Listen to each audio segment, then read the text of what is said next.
We just watched the Hall of Fame game, an exciting game. I'm sure your palms are sweating. It was 34-7, Chargers over Lions. One team wanted to win, one team did not want to win. So we'll discuss it a little bit here and then do a fantasy football draft as usual. So I'm flying solo tonight, as you guys know. That means you guys can ask me anything. I'll answer anything because no one can be canceled here.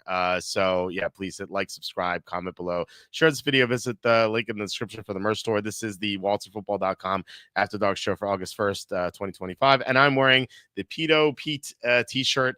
Actually, kind of goes, I did not plan this. Like the blue shirt and the yellow black background kind of looks like the Chargers jerseys from tonight. What I should have done, and I didn't realize, is actually going to be August 1st in 45 minutes on the East Coast. I should have worn my August is Gluttony Month t-shirt. Actually had Actually, I stopped by a health food store to pick up something for my wife, and I had a I can't remember which month I had. I think it was like a March's Greed month, and the woman she kind of like laughed. The girl at the register, she was like 65 years old, and she's like what's that? And I explained it to her, and she's like, that's so funny. I want a Sloth Month t-shirt. So I was thinking of like just printing a Sloth Month t-shirts and just giving it to her the next time I go in, and just be like, hey, here's my card. Just give it to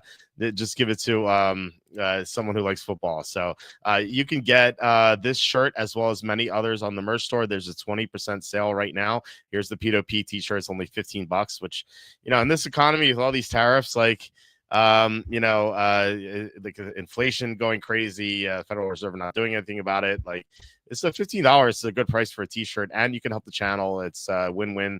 You can get these shirts in any color. You can get them in long sleeve. You can get them in hoodie. You can get them in women's tank top and infant onesies. So if you know someone who has a baby, you can give them one of these controversial t-shirts and see how the mom reacts. You can go to Amazon, buy my books. The most recent one is Jerks of the College Years, where I made fun of people. I met at Penn State. I was there for 6 years. So I had a lot of fun writing it. I think you guys will have a lot of fun reading it. Also, please consider super chats, super stickers. That's the best way to support the show. As always, I always say that because like YouTube ads pay nothing. So if you guys super chat and super sticker us, that is it's gonna be 8x or 6 to 8x of like what we normally make. So it would be really appreciated as always. Like really like so much. Okay, I'm going to jump in this draft, and then we have Manny asking, are you pushing Hampton up the ranks after NBC was all over him tonight? I mean, how much more can you push him up? He's already going like mid to early third round. He's usually going like 303 to 306. Like, to push him up in the second round, late second round, I wouldn't rank him above Chase Brown, who's going early third. I wouldn't rank him over Bucky Irving, who's going late second, mid second. Wouldn't rank him necessarily over Josh Jacobs, although I think about it, Jacobs is going late second, early third. So I think like Hampton is just right below those guys. And so I think the 303 range makes sense. And I mean, I was already high on him, so he only carried the ball twice tonight. I actually didn't want to see him play. I don't know why Jim Harbaugh even put him on the field. Like, Harris is already hurt, and like if Hampton goes down, you're going with like Kamani Vidal or Jarrett Patterson or Hassan Haskins. Like, that would be a disaster for a team that has no defense. Like losing the running game would just be awful. So I don't know. I don't know why he played him. I mean, he had that one good run where he eluded some defenders and gained 8 yards, but we really didn't see much of him. We saw two carries and that was it. So it's like, what's even the point? I wouldn't play any starters at all in the preseason. I know that might mean like a bad week 1, but you're gonna get your players healthy, and that's what matters the most. Like, it doesn't even matter what you do in week 1. Like, how many times do you see a team lose week 1 and then, or like even week 2, and then go on to win the Super Bowl? The Eagles started 1-1 and 2-2. Like this past year, they won the Super Bowl. The Patriots, the first year where they won with Tom Brady, they were 0-2 and they won the Super Bowl. Like, you see it all the time. So I just don't care how a team does in week 1 or week 2. I'd rather just be healthy. So I just don't get it. Surprised you weren't on Harbaugh tonight. Well, his record wasn't that much different than Dan Campbell's. Like, they were pretty similar. We talked about it last night.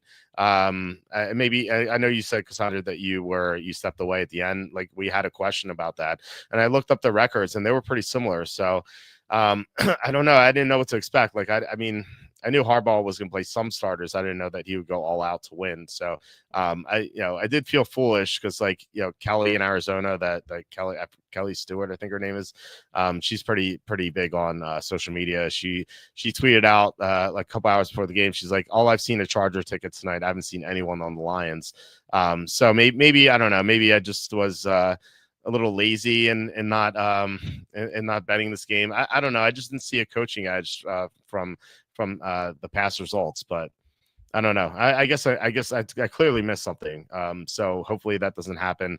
I did win my sole WNBA bet tonight, which I bet I don't even know who, like the Golden State team. I don't even know what mascot they are. I bet they were it was such a weird line. They were down by 1 point with 4 minutes left, and they were plus 190 on the money line, like the live money line. I'm like, that doesn't seem right. Like they could win this game. Like it should be about 50-50. So I bet the plus 190 and they won. And then there was like 4 points total 4 points scored in the last 5 minutes of that game. Like you would think that there would be fouled at least and they'd hit some foul shots, but like, no, that didn't even happen. So, all right, we're up right now. Jahmyr Gibbs goes. We can take Jefferson or Lamb. I've taken a bunch of Jefferson, and now he's this hamstring issue. So I'm going to take CeeDee Lamb. I haven't done that a lot, so maybe we'll pair him with Dak Prescott in like the 9th or 10th round. The 9th round is a dead zone, so we'll probably take Prescott there if he's available. Susan says if Hampton went down, Cordero Patterson is now available. That's this is definitely true. Maybe they trade for Travis Etienne or Devin Singletary or Kenneth Walker. I'm sure they would do something like that, but yeah, I mean, yeah, Cordero Patterson is technically available. Looks like this guy may have timed out and he took Jefferson, so something to watch out for. This guy may have timed out, and so we may not be challenged on the way back. So we'll see what happens. Trey Lance actually played good football for once. He did. There were some plays where he held the ball in his hands for too long. Saw some like mental lapses, and like I just wouldn't really read too much into this. He was going against a vanilla defense against backups, and some of his starters were playing. Like not all of them. Like Ladd McConkey wasn't there. Quentin Johnson was not there. Hampton carried the ball twice. I didn't see the offensive line because I kind of like had to fast forward toward the beginning of the game because I was putting my son to bed. So I came downstairs like at 9. So I DVR'd the game. So like I was kind of like speeding through it. So I didn't see the offensive lineman, but I'm pretty confident that Rashawn Slater didn't play either. But it was some starters against backups against a team that wasn't trying at all. So I don't know how much I can read into it, but you have to say that he was better than in previous preseasons.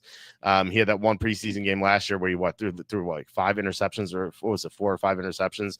Like he was awful in that game, and so he was better tonight. So, but like he couldn't be worse than he was in that game. He was the number 3 overall pick. You have to remember that, and he was considered raw heading into the NFL, and so like. It's not a surprise that he struggled early, and it shouldn't be a surprise if he like blossoms into like maybe a low end starter or decent backup. Like I feel like that's what we're gonna get out of him. Probably a decent backup, but yeah, I mean, look, he can be coached up. He has a lot of raw talent.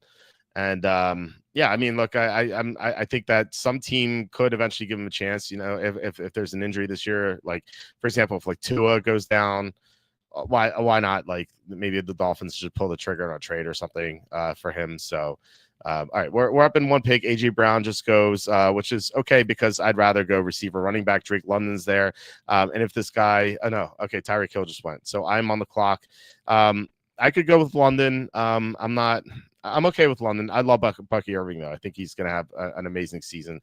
And I like going receiver, running back, or running back receiver more so than doubling up on the position because, like, I talked about this last night. Like, if you go receiver, then, like, at 3 or 5, if you get this mega talent at receiver who's a great value, you probably do take him there. But what happens if it happens again at, like, 408? Like, you do quad receiver. It's not ideal. Like, same thing with running back. Like, It's so tough. So like if it's close, I like going with the opposite position. But if Bucky was off the board, and I think if Chase Brown was off the board, I would have gone Brown if Irving was not available. So I would have taken London at that point. But if it's close, I like going with the opposite position in round 2 compared to round 1.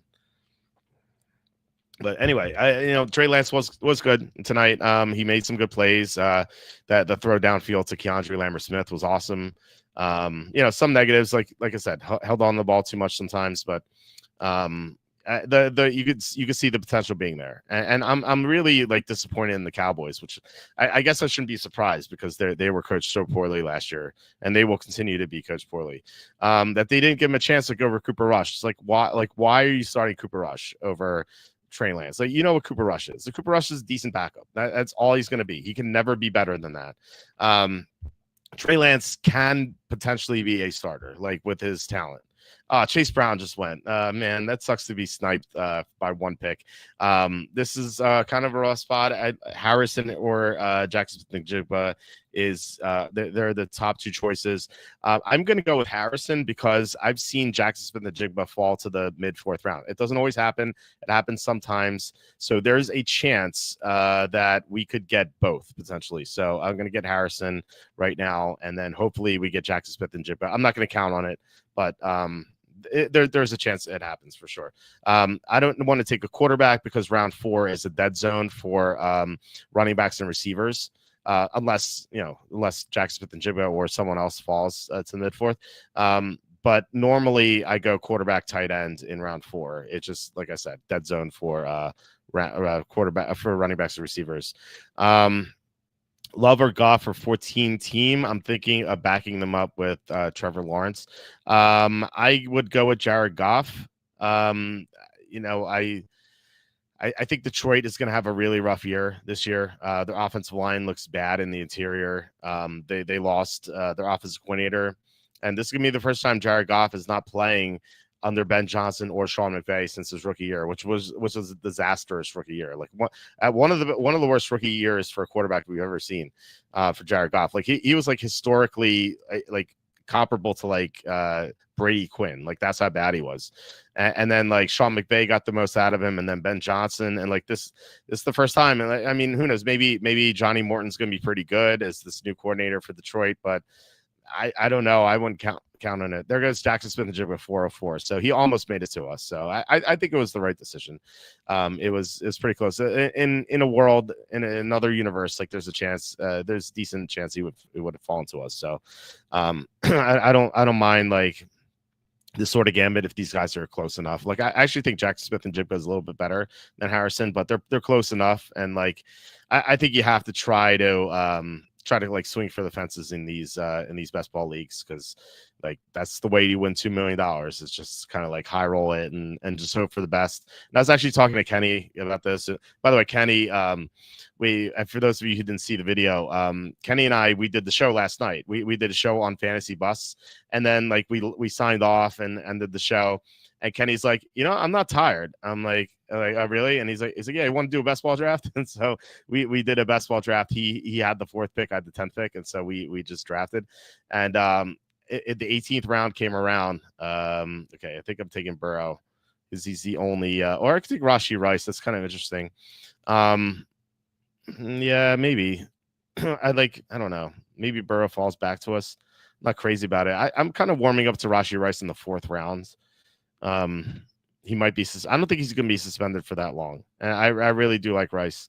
Let's go with Rashee Rice. Let's see what happens. Maybe Burrow falls to us. I think he's probably going to go for 12 or 501, but you never know.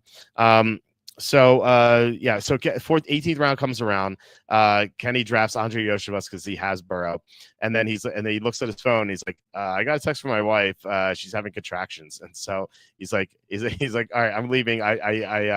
I queued a bunch of receivers. See you all. They just left. Unfortunately, the baby was not born today. They're prenatal contractions or whatever they're called. He was texting me, so the baby was not born yet. So hopefully soon. because their due date was yesterday. So hopefully that happens sooner rather than later. Oh man, Burrow got sniped. Actually, you know what? I said that I said this first guy was going to take him. I just assumed that he took Chase because Chase is always going 1-on-1. But yeah, it makes sense that Burrow would go here. That's okay. We can get one of the other quarterbacks. Like I said, we're kind of aiming for Dak Prescott in the 9th round, and maybe like Drake May in the 10th. So anyway, yeah, to answer your question, Brian, I would go Love. They added to the receiving core, and Jared Goff's, you know, his situation is much worse than it was last year, and last year was such an outlier, and like this year is, Slew pointed out to us when he sent the strength of schedule. Detroit has the toughest strength of schedule in the NFL, and like that's not even factoring like the fact that they have to go outdoors, like where Jared Goff has struggled a lot. Like last year, Detroit only went outdoors twice, which they always have to do because they play at Chicago, at Green Bay. They always do that. But they have to. I'm going to take Chuba Hubbard here. They have to go outdoors much more than they did last year. And Goff just has this horrible track record of outdoor games. Yeah, he's had like a couple of good games outdoors, but if you look at the average stats, like outdoors versus indoors, it's like night and day. It's just so much worse. So I don't like Detroit at all this year. I'm not targeting any Lions at all. I don't mind Jahmyr Gibbs, and like if he's like 107, 108, if he falls. I could take him because I feel like Gibbs is going to be hurt less than any other Detroit player, because if Detroit's down a lot, they're going to throw the ball more to him, and he's going to catch a lot of like garbage time passes. So I don't mind that. But like someone like Montgomery is hurt a lot. Goff, I think, is going to be hurt a lot. I think St. Brown's going to be hurt a little bit. Laporte is going to be hurt a good deal. He just went 5'11", which is way too early. So yeah, I wouldn't target any Detroit players, is what I'm saying. Let's see. London is whatever. I don't know. I can never get on board with that guy. Yeah, he's not like an elite talent. You're right. Like he has, I think he has a high floor. So he's safe. Like he's gonna have a really good year. He's not gonna. I don't think he's gonna have a great year. Like I don't think he's gonna have a receiver 1 year. Like he might be like the 9th best receiver, which I guess is receiver 1. But like what I'm saying is it's so unlikely that he breaks into the top 5. Like he's going to be the number 9 receiver this year, or number 10.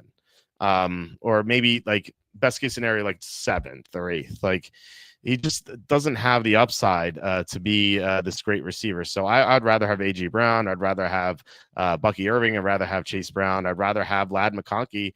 I'd rather have Hampton.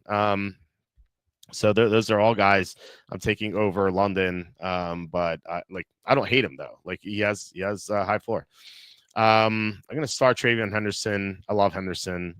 And probably shouldn't start like while I'm doing this live, because we could have a situation like we did with that one guy who was in the chat. Travis Kelce one, man, that's a terrible pick. All right, so we have 2 running backs already. We can take our third here. We have 3 receivers as well. I love TreVeyon Henderson. I think that he could be a top 10 running back this year in the 6th round. Like that's a steal. He's the best pass protector in this draft class. He could be the top 5 pass protector at running back in like already. Like he's that good. He's gonna be on the field in the 3rd downs. I know we took 2 week 14 bye running backs. Bucky Irving is a week 9 bye, so it's not too bad. Henderson 608 is the steal. I was taking him. I've been taking him like 5'11", 5'12", 601. So 608 is really good for that. Marion Hampton sighting. Yeah. He went what 302 here. So he's been going around that range. So it'll be interesting to see if he gets bumped into the 2nd round at some point, which I have not seen. This is my by the way, this is my 134th draft that I've done so far. My goal was 350 drafts by the start of the season. I don't know if I'm going to get there, but like I did, I was watching my kids today. I had like my wife is at work, so I just had the kids, and like they're playing with like their magnetile blocks, and like usually it's my son who like destroys stuff my daughter's building, but it was the opposite today. My son built this like cool castle. He's only 3.5. It was actually like pretty impressive for his age, I think. He built this like cool like magnetile castle, and my daughter comes along with her baby doll, and she like smashes it. That's what they do. I don't know why they do this, but at least like I like compromise them. I'm like, look, we could take pictures of it, and then you'll remember it after it's smashed. Yeah, it's pretty crazy. Pearsall goes. I got sniped, but I believe Ibuka's here. I've been drafting Ibuka. I started in the 9th round. I was drafting him all the time in the 9th. Then now I'm drafting him, or before I was drafting him all the time in the 8th, and now I'm taking him in the 7th. Actually, I took him in the 6th, like a 608 earlier today, because all my other options were gone, and I didn't like anyone left. So I'm like, I might as well take him here and just in case he doesn't come back. So I love Ibuka. I think he could be this year's Brian Thomas Jr. or Ricky or Lad McConkey. Ricky Pearsall too. I love Pearsall, but he's not a rookie. I mean, like Ibuka, I feel like could be just going. I think he can go insane this year. Cooper Cup. Look at this draft. Like Kelsey Cup. This looks awful. This might, like I said before, I think this might be the auto draft. London is a target monster. He's going to get a lot of targets. Like they have essentially a rookie quarterback. Penix has started 3 games. Like young quarterbacks like that target their number 1 receiver a lot. But I just don't think he just London himself as a player with his athleticism, like he doesn't. I don't think he profiles as a number 1 receiver. Maybe I'm wrong. I don't know. Maybe he's gonna have an insane year. I just don't see it. Like I think he could be a really good player in the NFL, and he has been, and I think he could be really good in fantasy this year. Like I said, like if he's the 7th ranked receiver, 8th ranked receiver, you're gonna be solid, you're happy. You're gonna be happy you took him in the 2nd round, but like I don't think he's gonna like win you the league. Like I think like Bucky Irving could be the running back overall number 1. I think Chase Brown could be running back overall like number 3 or 4. I think AJ Brown could be the receiver 1 this year. I feel like that those are all possibilities. Whereas I think that like I don't see London being the receiver 1. I don't know. I just don't see it that way. Like Atlanta just runs the ball too much. Like Penix said it himself. Like he wants to get the ball to Bijan like every play. So they're just so run oriented that I don't know. I think the receiving threats on that team are just overrated. Downs goes. I was considering Downs. I was thinking about Downs at 808. I don't know who's still available. Let me look here. Mixon's here. Kenny, it's funny. We did the draft yesterday. Kenny was like, I need to lower my exposure on Mixon. Unfortunately, he drafted Mixon like 47% of his leagues. And so he's like, I need to lower my ownership on Mixon. And then like 9th round comes around and Mixon's on the board and Kenny takes Mixon. I was laughing so hard. I wish we recorded that. It was a fun draft. We had some good conversation too, but I'm gonna say Golden. He's looked good in the in training camp. He's my 5th receiver here. He's got upside. I'd rather have like Downs, but you could Golden could be pretty good. All right, so we have 3 running backs, 5 receivers. We can focus on our quarterbacks and tight ends in the next few rounds here. And like I said, round 9 is a dead zone. Round 11 is a dead zone. Which I think the dead zone starts now. Like I think Golden's like the last player I would have taken a running back or receiver. Of course, I didn't like quite look at all the running backs, but we had 3 already, and we 3 really good ones. So I didn't think we needed to go there. Let's see. Really like Lance. He's never had a real chance. Yeah, I mean, look, you could say that he never really did, but it just seemed like he got worse from year 1 to year 2. I don't know. He had that one great preseason game. It was like I think when he was a rookie actually. And it looked like he was going to be something, and then he just never developed under Shanahan, which is a little bit surprising. So I don't know. I mean, look, he has a lot of talent. He could get there for sure. But started coming around on passing up Montgomery. Yeah, I think that's the way to go. London was number 6 in PPR receiver standings last year. I like him as a low-end receiver 1 this year. Still haven't decided between him and AJ. I would say that Prescott went. So why would you draft Mahomes and then Prescott? Like that doesn't make any sense. So whatever. I mean, we don't need to stack Lamb and Prescott. It's okay. Kyler Murray's there. We can stack him with Harrison. I'm terrified of Murray. I don't know if I want to draft Murray. Anyway, what was I saying? So London, like I was saying before, London is safer. I think he has a higher floor, but I think AJ Brown has a higher ceiling. So you kind of have to decide your situation. Like if you're doing best ball, I think Brown is the better pick, like no brainer, because you need the upside here. In a home league, I think that you could definitely make the case for London. I'm going to star Murray. I don't know, man. I like we're pairing him with Harrison. He's our only stacking option, I think. Yeah, or Love later, but like it's a little too early for him now. What did he do last year? What is this? It's different now. 38, 51, 21. Yeah, you know what? I'm fine. I take I haven't really drafted Murray, so I think I drafted him like once or twice before. So let's go for it. Usually goes like 8th round. I'm like I said before, 9th round is a dead zone, and that's when I'm taking my quarterback. So like Murray's almost never there. So I just never like even considered him. Um, so yeah, I mean, like with someone like Murray who has like an insanely low floor, I think we need 3 quarterbacks. I think you can really make the case for 2 quarterbacks here if you have like one of the top 5 guys. Like I did one draft where I got Jaden Daniels at 401, and then Joe Burrow fell back to me at like 601, and I couldn't believe it. Like Burrow here went 4th round. I couldn't believe Burrow fell to me at 601, so I took him. And then I was like, I don't need another quarterback. I have 2 awesome ones. So you kind of have to like think about your situation. By the way, JJ McCarthy went 8-11. That's so early for him too. Jared Goff falls to 9-12. He used to go like 7th round. In one draft I did about a couple weeks ago, he fell to the 11th round, and I wasn't even considering him then. I just think he's just going to have a really bad year. Jaden Blue goes 9-10. That's really early for him. He usually goes like 13th round or 12th round. So a lot of strange picks here tonight. Nothing like, I don't think anything's like been like off the wall, except for maybe going Prescott after Mahomes. I guess like this guy did the same thing almost, Mayfield and Goff, but it's less egregious because there is a difference between 7-12 and 7-1. May goes. I was really hoping for May as the quarterback on the way back, so he's gone, unfortunately. Now there's Jordan Love, I guess. I really don't like these quarterbacks that we have. So let's see who's still left. I love Charbonnet. Could consider him. We have 3 running backs already.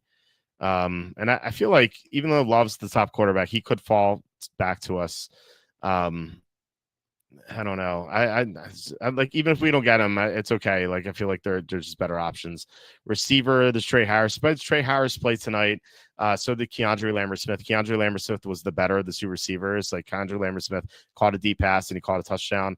And then Trey Harris saw 1 target and he didn't catch it. Now, like I don't want to like read too much into that because he's playing with a backup, but you know, I did like Lambert Smith a lot heading into the draft, so I was kind of encouraged to see that.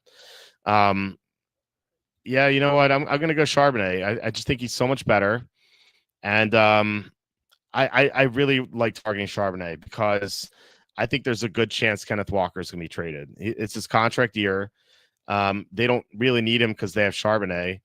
Like, are they going to resign him? Like, maybe, but you know, they've Charbonnet. Like, why would they resign him? They've Charbonnet is a younger, maybe even better player.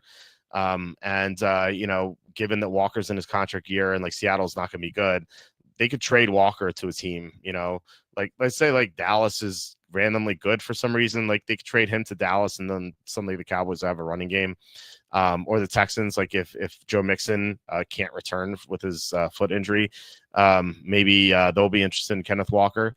And if Walker's traded, like suddenly Charbonnet is going to go nuts in the second half of the year, which is when you want your players to go nuts because the fantasy playoffs and whatnot. So I really like targeting him. I think there's a chance that I think there's a good chance he starts in the second half of the year.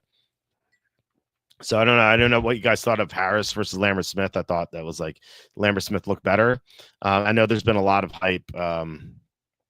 There's been a lot of hype with Trey Harris. But I don't know. I've always like when I've drafted Justin Herbert, I've always drafted Lambert Smith in the 20th round. So maybe those shares of Lambert Smith will pay off. Walt's favorite Millen pick ever. What is that? Are you talking about Godwin? I don't know. I don't know what you're referencing there, Cassandra. That was 8 minutes ago. So I think it was probably Godwin, right? Okay, I'm gonna be up. Love is still here. And I said that like we could wait on him, and yeah, he fell back to us. Again, I don't love, but like what else are we gonna do here? Maybe Cam Ward in the 13th round. I'm gonna go with Jordan Love as our second quarterback, and not gonna be too happy about it, but we are stacking him with Golden, so that's at least a plus. Yeah, so Ibuka.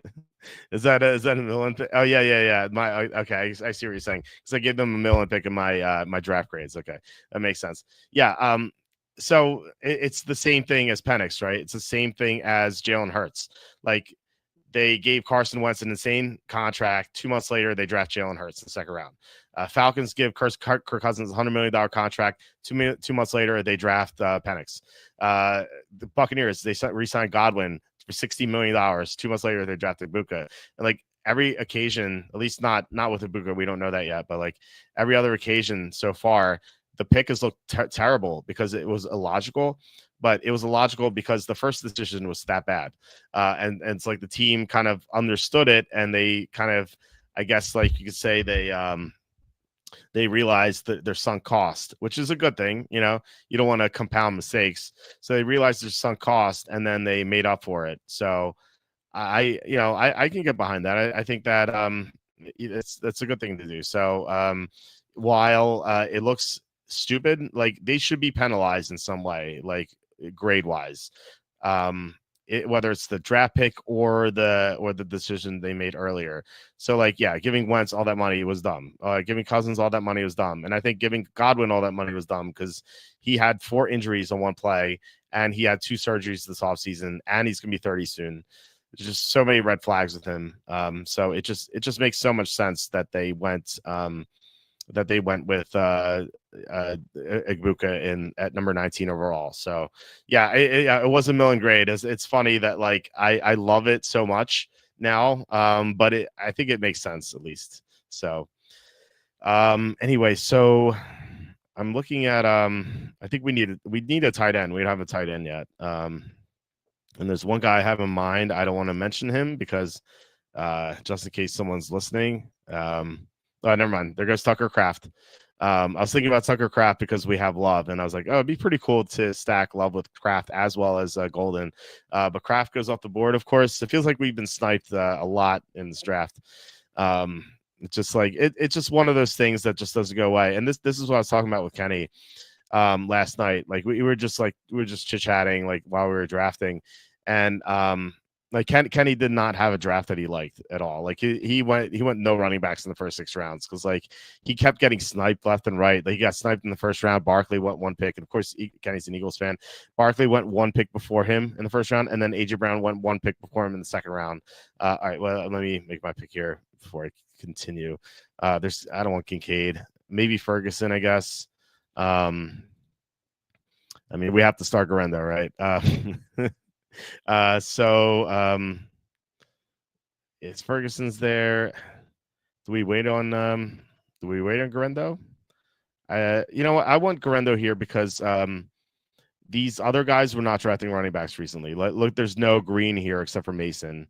So I feel like these guys haven't taken running backs. So look, 4 running backs, okay, but 2 running backs, 3 running backs, and of course Ferguson goes 3 running backs. Like, guys, you need running backs. Why are you taking tight ends? You just took tight ends. You have no running backs. What are you guys doing? Anyway, I don't understand these people. Anyway, I was like, these guys don't have running backs. Maybe they take Garendo. Or maybe they're taking tight ends because I took Garendo. I don't know. Anyway, so what I was saying to Kenny was like, yeah, the Kenny was kind of frustrated. This draft was working out. And I'm like, you know what the best thing is here? It's like your draft sucked. And it's not like regular fantasy football. If your draft sucks, you're stuck with this team all year. And it's just like, it's like annoying, like fly, like hovering around you. And it's like you always think about it. You're like, oh man, my team sucks. This is the worst. I was looking forward to my fantasy draft and I blew it. In best ball, if you have a crappy draft where nothing goes your way and you don't get anyone you want, you could just queue up again and just draft again. It's that's like the beauty of it. So I've had some drafts I hated. I did a video about that about a couple weeks ago, where it's like I got sniped at almost every pick. It just felt so frustrating. You know what? I did another draft after that, and I liked it a lot more. So, I think that given that you can keep doing drafts, like you can have the ability to just take chances, and it could eventually work out for you. Like I had a couple of drafts that I've done. What is this guy doing with all these tight ends? And two of them are injured too. All right, we're up. Bigsby goes, but we already had 5 running backs anyway, right? With 2-5-5-0. Tight ends. We look at tight ends. There's Ertz. It's not exciting. I think we can wait. Running back. There's Algier. We could do that later. And this is what, the round 13. So let's take our Cam Ward here, and then now we have three quarterbacks, which I said I really wanted. I love Cam Ward's potential. 13th round seems like a steal for him with his running ability. So yeah, Murray, Love, Ward doesn't sound fantastic, but I think at least one of them should do well, and we have some upside with, like, Murray has spike games. Ward has, I assume we'll have spike games. Love, we've seen some spike games from him and some really bad games. So there's definitely inconsistency here with these quarterbacks, but in best ball year, you just want the spike week. So I think it'll work out. So anyway, that's like the beauty of best ball. Armac, hey, what's going on? Thanks for joining us, Armac. We've been talking about the Hall of Fame game. It's kind of dumb that like these teams play 3 more times. Like this should be their first time. Like they should have buys next week, but whatever. I don't know. It doesn't matter. But yeah, Trey Harris was a disappointment, but it's like very small sample size. I wouldn't think him very much at all. Keandre Lambert-Smith looked good. Isaac Tesla looked good.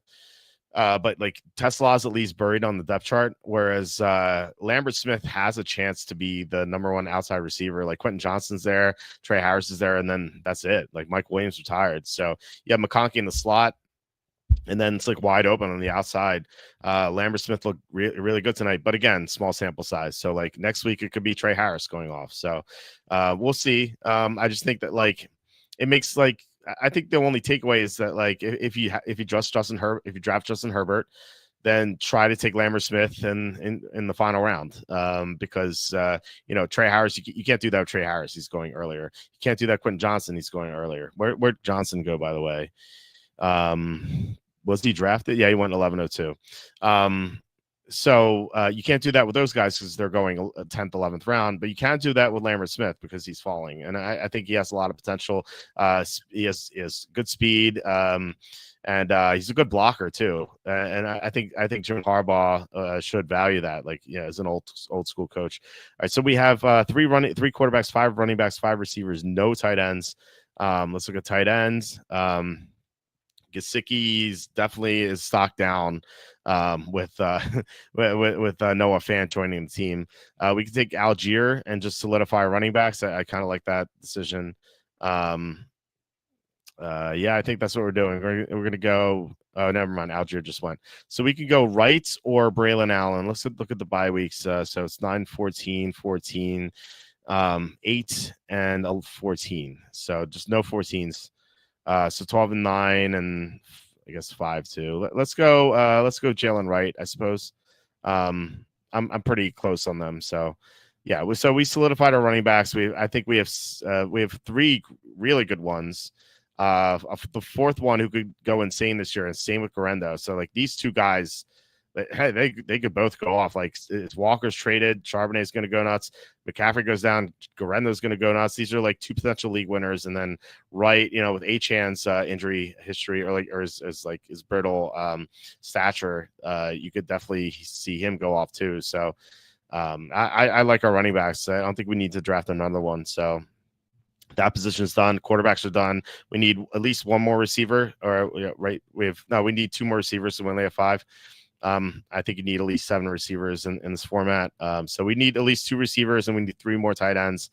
And then we have 6 more picks to get there. So I think we're going to be okay. Our tight ends are going to suck, but I feel like everyone's tight ends suck if you don't have one of the top ones. Let's see, man, the days of 4 preseason games. What were we thinking? I think we're going to go to 2 eventually, and we're going to be like, the days of 3 preseason games. What were you thinking? And like teams used to play 5. I think they used to play 6 preseason games once upon a time. I believe that's true. I don't know. I don't understand. Like we need like 1 preseason game, right? Like that's all we need. All right, my favorite late round sleeper is still on the board. It's Dante Thornton. Charlie Campbell gave this guy the green light to draft him. He's been running with the first team, and Charlie has Raider sources, like multiple Raider sources, who will never lie to Charlie. They're just that like they're really close friends to him, and I asked Charlie, I'm like, can you ask him about Thornton? And he did. And they're like, Thornton is the real deal. He's legit. He has a chance to be the number 1 receiver, the wide receiver, not overall receiver, because that's Bowers. The number 1 overall wide receiver. He could be Thornton, not Jacoby Myers. And yet he's just going 15th, 16th round all the time. And he's 6'5". He has 4.3 speed. I don't know why he slipped to the 4th round, but he did. It's insane to me. I think this guy should be going like 9th or 10th round. He's that good. Don't you think it would be beneficial for the NFL if they moved TNF to Friday instead? Well, they actually can't. They can't do Friday games. It's actually against the law to broadcast football on Friday nights unless it's like very late in the year or like a holiday late in the year, because of high school football. It's actually written in law that they can't do that. A lot of people don't know that, but it's true. It's pretty crazy that you can't.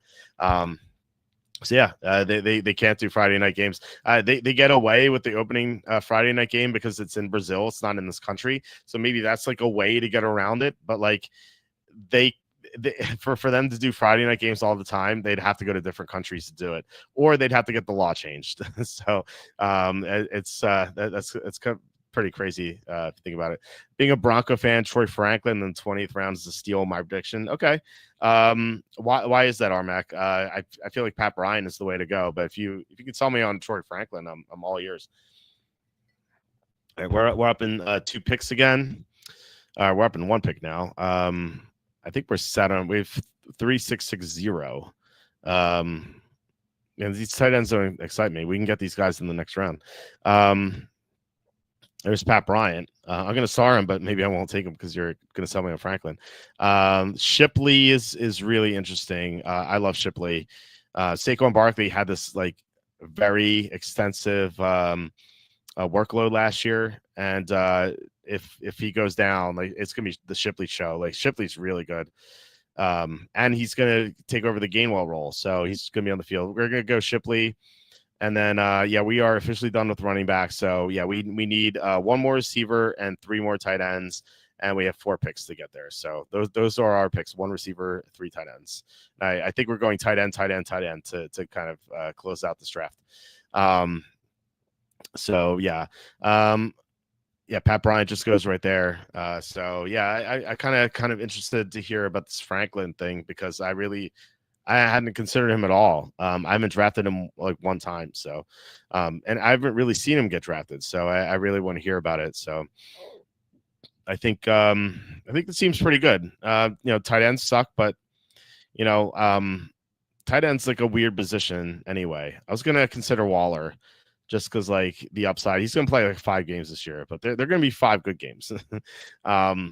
Miami, I think, is going to be a disaster this year. I got Waller earlier today in the 18th round. So 17th, maybe a little rich for him. I don't know. There's some good running back sleepers here. I like the running backs who've gone. Roschon Johnson, hearing good things about him in training camp. Justice Hill, Henry's 31. Maybe he goes down, then Hill could take over. Rashard Smith, that was Ben Wasley's recommendation for the late round pick. Okay, we got to go to tight ends. Frymouth has John Smith to contend with. Dalton Schultz had a down year. Maybe he rebounds. We're going to go Dalton Schultz to start our tight end frenzy over here. So we have 1 of the 3 tight ends we need. And why is this guy taking Shuck and Jackson Dart? Like what is happening here? He has Josh Allen. He just backs him up with Shuck and Dart.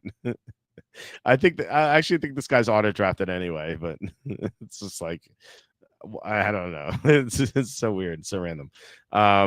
Let's see. Do we ever answer here? All Bronco players are beat saying Franklin has taken another step, 20th round versus 16th ish for Brian. I think Troy goes for 800 as 6 to 8 touchdowns. Check back in December. Okay, you know what? We're gonna draft Troy Franklin in the 20th round because of you, Mac. As Texans fan takes some Woody shares because Chubb is washed and Mixon can't miss season with the re-injury behind the offensive line. Yeah, I was thinking about Woody Marks. You know what scares me though is like, what if they just trade for a running back? Like, what if they trade for Devin Singletary because he played for that team before? What if they trade for Kenneth Walker? Like, I talked about how Seattle might move him because it's his contract year. What if they trade Travis Etienne's the same division, so maybe not. Like, there are decent options out there on the trade block, and like, I don't know. Maybe Woody Marks has a good season. I'm not saying that can't happen, but that would be my worry is that if Houston trades for someone, because yeah, I mean, you're right. Like, I mean, Chubb is washed, and like if Marks is not impressive, then and he's on the smaller side too. Like, I don't know if he can handle a full workload. So I don't know. I think they could trade for a running back if Mixon is like, if they're really pessimistic on Mixon playing a full season. So. Okay. Let's go. Yeah. Riley Moss says he noticed a huge jump for Franklin from last year, especially with his releases off the line. Player praise, not beat. I mean, yeah, I like to hear player praise over beat. I don't trust beat reporters at all. There are a couple good ones. But overall, these people just do these fluff pieces because like they have nothing else to write about, and they're a little lazy. Like, you know, I guess you could say I'm a journalist. I don't really know if I consider myself one, but like you could maybe argue that. And like I'll even admit if you consider me a journalist, like I think that like journalism, like journalists just like they should command no respect. Like they just lie all the time. I feel like it's a lazy profession. A lot of the people get jobs through connections and not merit, you know, especially like the New York Times and Washington Post. And plus like cable networks too. So I have zero respect for most journalists. But there are some good ones. I'm not saying all of them are bad. What is going on here? This team, Chuck Dart Jones. That's so weird. Anyway, okay, let's go tight end. We can go I love Theo Johnson. So our tight end buys are 6 and 14. Theo Johnson's awesome. He's so athletic. I think that he's going to have a really good second year. You know, especially if Neighbors can't play late in the year with his foot, like Theo Johnson could get a lot of targets. Oh man, Higbee goes. It broke my heart. And my Higbee shares are going down, by the way. I think he's down to like 65%. I made Ben Wassley spit out his drink when I said that I drafted Higbee 78% of the time. I'm pretty sure he's down to 65. I'm going to check right now. Because I've been drafting like Theo Johnson over him. I like Theo Johnson over Higbee. I like Higbee a lot, but I'd rather have Theo Johnson. And so sometimes Theo's there. If he's there, I take him. If he's not, then I take Higbee.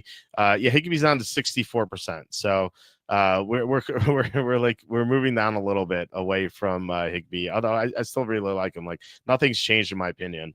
But I just like Theo Johnson more. So.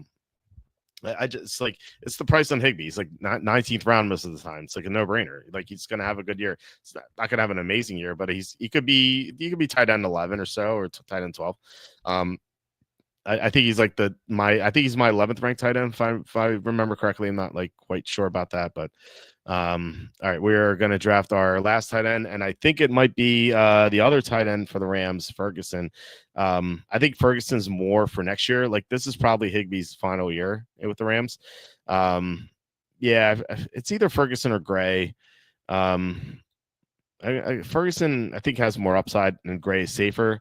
But this is best ball, so you have to go for upside. We're gonna go for Ferguson, kind of like, and you know it's a hedge against Higbee, our 64% Higbee. So, and now probably 63% after this draft. See if it goes another quarterback. Come on, Tyler Lockett. It's like no upside. I think Jones has upside. There's no upside here from Leggett all the way to Lockett except for Jones. Like I don't see the reason to draft Dart or Shuck.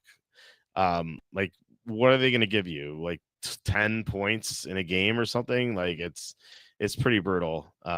So Yeah, he likes Terrence Ferguson. I like him for next year. He's an athletic player, but Charlie, I think, said it best when he was on. The Rams have a very complicated offense, and Oregon runs a very simple offense. So I think there's a steep learning curve for Ferguson, and I think he could get there next year. But this year, I worry about that. Now, if Higbee goes down, if he gets hurt again, then Ferguson's going to have a chance to shine. But I think it's going to be the Higbee show this year at tight end for the Rams, and then next year Ferguson's going to be really good. And like, unless well, if Higbee's cut, I think that's going to help Ferguson's ADP. I was going to say that like he could be like the forgotten man, and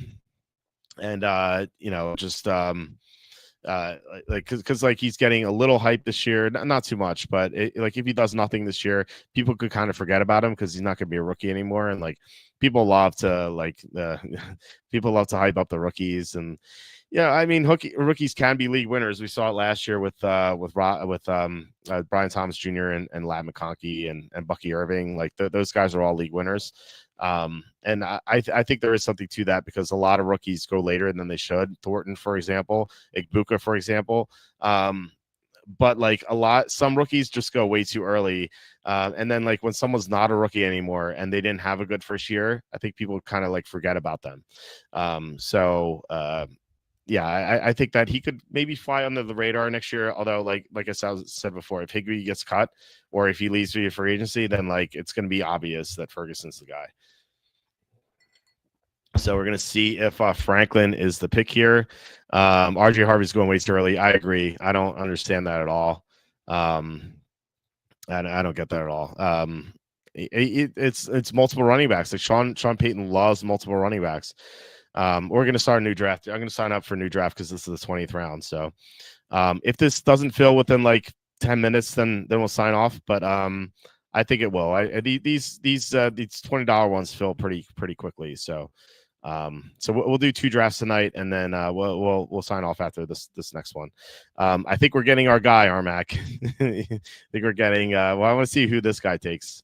It's gonna be someone terrible, as usual. So someone with no upside. Who has no upside here? Let's go. Eckler's gone. I can't even think. Maybe another quarterback. Let's see. He goes Kirk Cousins, another quarterback. This guy took 5 quarterbacks. All right, nice. All right, let's go Troy Franklin. So if this works out, Armac, I will be in your debt. Thank you so much for this suggestion. All right, so we took Franklin. Let's go. Yeah.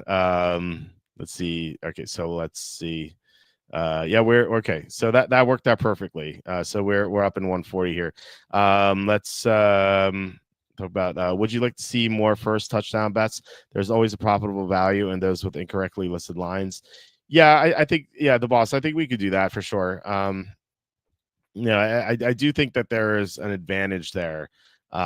If like sometimes there's not, but I feel like sometimes there is, and like you can spot it if like the first if the favorite doesn't make sense, if the favorite's like overpriced, then naturally the other players will be underpriced. And I think you see that in this year's market for offensive player of the year, because the top 2 favorites are Saquon and Jamar Chase.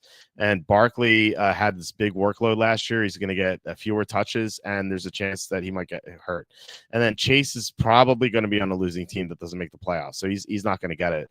So that makes the other guys have better odds, and that's why I bet Bijan. I don't know if it was you. Someone recommended Brian Thomas Jr. for 40-1 last night. I forget if it was you. I apologize. I forget who it was, but someone recommended that. I think it was a good suggestion. I thought Justin Jefferson is 16-1 before he hurt his hamstring, so I'm kind of off that train. I think Derrick Henry makes a little bit of sense, but he is 31, so I don't think I would necessarily recommend that. But I did bet Bijan at 16-1, and I would be interested in backing a couple more guys because the top of the board is mispriced. And so my point is, like, if you see the top of the board for first touchdown scores mispriced, then you're going to get good value somewhere. So yeah, that makes sense. So all right, Chase goes first this time, unlike last time where he went second. We have a stochastic guy drafting Big Bank Hank. Lamb goes too. Look at that. We're gonna get Bijan or Saquon here. That's it's interesting. So we took Lamb first time, first round last time. So we'll see. I think Stochastic guy is gonna go Bijan. Although based on Stochastic's rankings and stuff like that, maybe he goes like I don't know, Chris Godwin here or something, or maybe he times out, which would be par for the course for Stochastic. No, he goes. I was right. He goes Bijan. All right, let's go Saquon. I was saying before he has a downside, but maybe he's going to be like LaDainian Tomlinson, and he's going to stay on top forever. Which is what Tomlinson did. Like Tomlinson was the best player in fantasy for like 4 or 5 years in a row. Kind of like Marshall Faulk too. 10 years before that. So Armac, $20 super chat. Thank you so much. Have a lineup on me. Let's go, Troy. Thank you so much, Armac. Really appreciate it. Like I said, these super chats 8x our revenue here. So that, I mean, a $20 super chat, that's like 32x. We normally get like it really means a lot. Like thank you so much, Armac. You're one of the best contributors on here with Slew and John Sanders. Thank you so much. I can't say it enough. Like really appreciate it. Yeah, let's because we'll draft Troy Franklin again in the 20th round if I remember. We'll definitely do that. So thank you so much. Okay, so yeah, I agree. RJ Harvey's going too early. Yeah, that was me. Yeah, okay. So yeah, I like the suggestion. I think there might be some other good values here. What just happened? Okay, what's a different screen here randomly?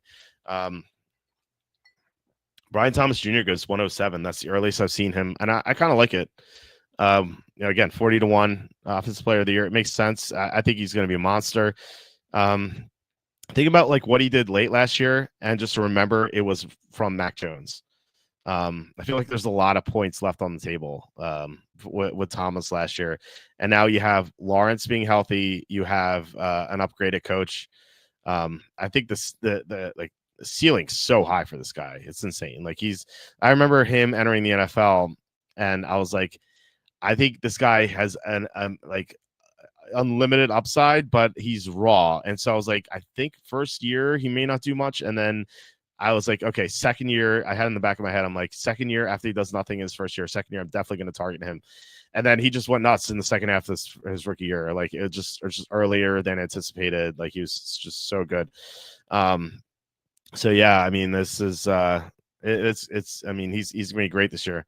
All right, we're getting London or Brown, right?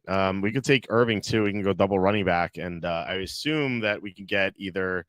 Okay, we can go Brown. I love Irving, but stacking the Eagles is intriguing to me. Maybe we'll get Hurts in the 4th round. I know that there's a conflict here with running back and receiver, but like the Eagles score 1,000,000 touchdowns, so I'm fine with it. I don't think you can do this with most teams, but I think you can do it with the Eagles just because they score so often. So, yeah, London's gone. I was like, yeah, we're gonna get Brown or London. London's long gone at 203. That's how little I think of London here. I was like, yeah, he's still available, right? And no, he's not. Yeah, it's an interesting pick. So I would love for Irving to drop to me at 304. I don't see it happening. Stochastic guy's taking too long to pick. He takes Irving, of course. I think that was auto draft though, so I'm not going to give him any credit. Just because he let it run down to 0. So he went double running back. It'll be interesting to see what he does with his 3rd pick. So we have a lot of doubles. We have double receiver, double running back, double running back, double receiver. Again, I'm not like a huge fan of that. Metcalf at 211. That's a little wild. That's outrageous. He usually goes 4th round. I hope this draft's not going to get canceled. I don't think this is cancellation worthy. Like it's not Blake Bell at 112. We did a draft. I think it was with Ben Wasley where Lamar Jackson went first, and that draft was not canceled. So I think if this guy starts taking players like Blake Bell, Pickens, it's like a little early. It's still justifiable though. Jacobs goes okay. So Higgins is there. It's interesting. Hampton's there, but we could take him too. Yeah, that's a tough call. I have Hampton. Man, I don't know. I think I would kind of want to go Hampton because I think there's a better chance we get good receivers later.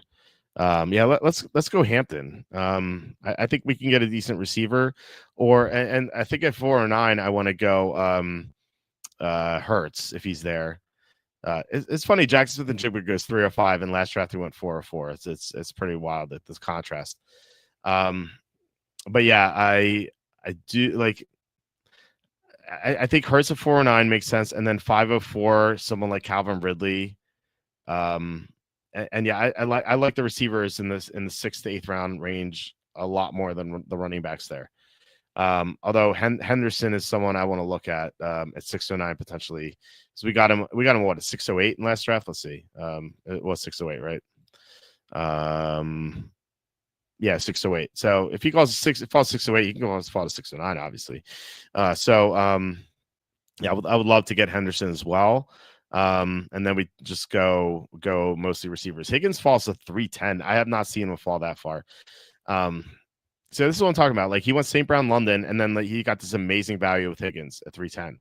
And yeah, I think it's the right decision to take the value, but suddenly you have a triple receiver, you have nothing else. And bad news, Daniels went 311, so that might mean the quarterbacks go. Although only Glasser, Sproutzlin, Ashcroft, and Aaron Hedberg could go quarterback, unless some of these if someone's a joker here, they take 2 quarterbacks. I've seen that happen before. So if Hellberg and Shampoo pass on quarterbacks, then now Burrow goes. Okay, so there's only Hurts left. So we could be dead zoned here, unfortunately, which is going to be unfortunate. It's I hate round 4. We're going to talk about all these players in round 4 and how much I hate them. Although I see Marvin Harrison Jr. is still left, so that's one guy I would like. And I think Breece Hall's there too. Both those guys usually go round 3. McLaurin, I would normally like McLaurin, but he would normally go round 3, but he's falling because of the contract dispute and potential trade. Harrison, to talk about, usually goes round 3. Adams, he's 32. Like, he's gonna be 33 at some point this season. And Stafford is a back injury. Jalen Waddle, he usually goes 5th round, but like Waddle, way too early. He plays in a stupid offense with a stupid head coach. Garrett Wilson, he had Breece Hall goes. I like Breece Hall a little bit, but he usually goes like late 3rd. Garrett Wilson, decent player, but like shaky offense with Justin Fields. Just don't trust it. You know what? I hate it, but okay. Hurts fell to us. I was gonna say like if Hurts is not there, I take Kittle here. But yeah, Hurts is the guy we wanted all along. And now we get to complete our Eagle stack. Or maybe not complete it. Maybe we go after Devontae Smith too. That'd be fun. I will take. I was going to say I will take George Kittle at 410 or 504 if he falls to us, but he did not. I think he's just too good to pass up. All right. Well, I think we might have shifted into cancellation territory. Prescott. I still don't think that gets us there. It's not like taking random players, but this is a sketchy situation. Like Metcalf at 211 and Prescott, like Pickens, I can understand. Not that I like the pick at all. I think that I hate the pick. I'm just saying that like I can get it if he thinks that he's gone by 411, which I've seen him go in the 4th round sometimes. So I can understand that. Lamb, obviously, you can understand. Prescott 411 makes 0 sense, and Metcalf at 211 makes 0 sense because like Metcalf can go 411. Prescott's will be there at 702, like, or even probably 811 too. Like I don't know. I'm kind of curious if he starts taking undraftable players, then we're kind of screwed here. So this is I don't know why people do this. Like this guy paid $20. Like, and I think what's most likely the case here is this guy has another team in this league, and he's just drafting. Okay, DJ Moore is like a logical pick here, so maybe this is not going to be canceled. We'll see. All right, so Stochastic guy's going to go. Man, I hate Kamara so much. We have 2 running backs, 1 receiver. Do we go Devontae Smith or Calvin Ridley? I like Ridley more, but Smith, it makes sense with the stack. But Brown and Smith, like they never really go off together. Sounds kind of dirty, but Yeah, I don't know. Tough call. Let's, you know, I think it's too much for the Eagles. I'm going to go with Ridley. Plus, like, there's an outside chance that Smith falls to the sixth round. I've seen him fall. His ADP has been dropping. I really like Ridley. Like he had the most unrealized air yards last year. And that just basically means like his quarterbacks are throwing him downfield passes and he wasn't catching them because they sucked. The passes were awful. So yeah. Can you read my dynasty question? It's a little bit up. Thanks. Let me see. If I have Freiermuth and Jonnu in my dynasty, which one should I drop if Strange and Waller are available? Which one should you drop? I think I like Jonnu more than Freiermuth. But it's pretty close. I don't know if I'd necessarily drop either. Well, I think Strange is a little bit better than Freiermuth. I think Strange is like pretty equal to Jonnu. So I would say Freiermuth. I think Freiermuth's gonna be like I really want to see how this offense looks. It's so hard to say right now. But I think that Jonnu will outproduce Freiermuth. But it's not like you can't pick up someone that's like similar, you know. And there's a chance that like, you drop Freiermuth, he's still there, like he's still going to be available. Like I don't see like this like frenzy to pick up Freiermuth, you know. So if you make the wrong mistake, you could probably just pick up Freiermuth, you know. So yeah. So yeah, no, I think that would be the way to go. So I hope that helps.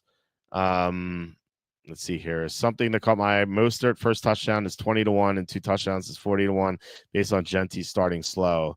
They have the odds already. Wow. I didn't know they had the odds already for that game. I like that. I think that's definitely a possibility. Yeah, I'll definitely be looking at that. That's a really good suggestion. Thanks for that. Kelsey 605 is insane. Myers 606 too early. Montgomery 604 too early. McMillan 602 stinks. There's a lot of bad picks here in the 6th round. We can take RG Harvey. I love Odunze here. Henderson did not fall to us, unfortunately, but that's okay. We got him in the last draft. I'll take Odunze.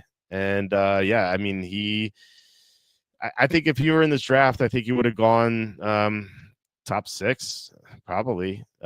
So there's Jennings. Jennings goes. So we're going to have a tough decision on Pearsall versus Ikabuka.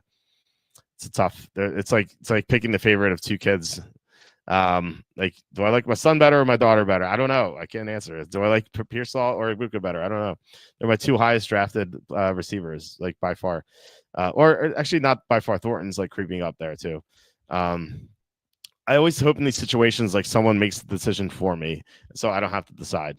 I don't think it's going to happen though, unless it's the cast guy. Can you bail us? It's the cast guy bailed us out. All right, so I don't know what I would have done. All right, let's go with Ikabuka. It's easy pick. Our favorite Millen pick, as Cassandra points out. He's gonna be a stud this year. So yeah, Pearsall versus Ikabuka. I actually probably would have gone Pearsall. I think Pearsall's like almost guaranteed to be the number 1 receiver. You know what I want to do? Actually, I want to take. I think this guy, Big Hank Stochastic guy, is gearing up to take Purdy. Look at this. He drafted Kittle. He drafted Jennings. He drafted Pearsall. He's going to take Purdy at either 810 or 903. I want to take Purdy at 809 just to screw with him because I don't like Stochastic at all. I actually hope someone else does that. I don't really want Purdy, but like I just it's Stochastic is like it's the Miss White quote from Clue. It's like it's like I hated her so much. The flames on the side of my face, beating this. I actually no, I don't hate Stochastic. I just feel like I was just really mistreated there. Like they're treating me like crap. And I think it's a bad product. I sincerely think that. I was a longtime member there. I was a member since I think 2019, I want to say, maybe 2018. And they used to be awesome. Like when they were known as Awesemo, they would have the best rankings. Like it would be sick. Like I would use the rankings for NBA, and I would adjust them a little bit, like based on like my own preference. And no joke, I used to win a GPP like once every 10 days. Like it was like clockwork. It was normally like the late slate, and I'd play in like the 222. Just play one lineup, and I'd win it once every 10 days. It was so sick. I had a run where I won a GPP on Sunday, then I won GPP on Monday, and then I got third place in GPP on Wednesday. And that Wednesday, that was the day right before the COVID shutdown began. After the COVID shutdown, Stochastic has not been the same. Like they changed, their rankings changed a lot. I think, and I could be wrong. I think Awesemo, the guy Alex Baker, the CEO of Awesemo, I think he's become less involved in the rankings. You know, he got married and stuff like that. Like maybe he met a girl and just got like really busy. You know, that happened to me in 2012 with this girl Emily. I dated her. She went to Tulane. And she lived in Colorado, and she was a fan of the site. She emailed me all the time, and like I thought she was pretty cool. Like, you know, we talked a lot, and like eventually it's like, hey, like want to exchange phone numbers, and then like there were video chats and stuff like that. I was like, you know what, we should meet. And like so we met, and then like, you know, I think she was like the first love of my life. And like that year in 2012, like I felt like my content just went down. Like I just didn't produce as much content just because like I was hanging out with her all the time. I was flying her in, I was flying out to her. So maybe that happened to him, because like also they changed the site from awesemo.com to stochastic.com. And so I feel like something happened there, and he just hasn't been as involved. Again, I could be wrong. Maybe he's distracted and his rankings have suffered it. But like there is zero doubt that their rankings are a lot worse than they used to be. Now, I like some of their content creators there. I'm not like crapping on the entire company. I do like, you know, Aton's a friend of mine. I think Dave Laffy, I think he produces really good content. Like they have some really good content guys. What's that guy's name? There's one guy. He's like a funny guy. I can't remember his name. He's pretty good. By the way, Stochastic guy took Godwin. Stupid. Anyway, Eric Lundquist. He's really good too. I really enjoy his content. But like the overall product on the site has gotten a lot worse. So I would not recommend Stochastic. I would go elsewhere if you're looking for DFS rankings. Jalen Warren's appeared in the scheme. Yes, gotta quote Butters for sure. We're gonna have Butters and Nuggets on for one of these drafts. We're gonna start our regular fantasy drafts on Tuesday. And so it's gonna be a draft for everyone in here. So it's gonna be like first come first serve, and then we could just do a normal draft like we always do in August. So that's what we're gonna do on every show in August, just like community fantasy drafts here. Man, I really wanted to take Purdy. I couldn't pass on Josh Downs. I'm not going to sabotage my team. I already have Hurts. Like, there's no reason to take Purdy. If Purdy comes back being 1009, I will screw over a Stochastic guy. But I think he's going to take Purdy here at 903. Although he did make this big, bold pick with Godwin. So, like, who knows what's going to happen. I was hoping this guy would take Purdy, but that's not to be. He's definitely going to take Purdy here. So I kind of have to decide what I'm going to do. Again, this round 9 is the dead zone. Like, there's no running backs here of note. I want to start Charbonnet for later, round 10. Receivers like maybe Trey Harris. Yeah, Purdy went. That was like so telegraphed. Tight. I can go tight end. Like Ingram's interesting. In fact, like Ingram usually goes round 8. So maybe we'll go Ingram. Like, we don't really need a quarterback. We have Hurts. And like how often are these guys going to beat out Hurts? Like, it's not very often. So I don't want to get stuck with like a crappy quarterback again. Let's go Evan Ingram. He's going to get a lot of work over the middle of the field. And I was about to say like we could stack Ingram with Nix and then Franklin, but Bo Nix went 807, unfortunately. So we can't do that. You must take Purdy. Yeah, I know. I don't want to sabotage my own team, Cassandra. Like, I like Purdy makes no sense for us at 809. Like when Josh Downs is available, I just can't do it. And it's not like this guy is a member of Stochastic. Like, well, he's a subscriber. I assume that he's not like part of the company. The issue I have, by the way, Stochastic is not like the content creators. As I said, it's more upper management. They have this lawyer girl. I don't want Charbonnet goes not anyway. They have this lawyer girl. I don't want to say her name really, but like she is like ultimate cat lady, like super leftist, like scumbag.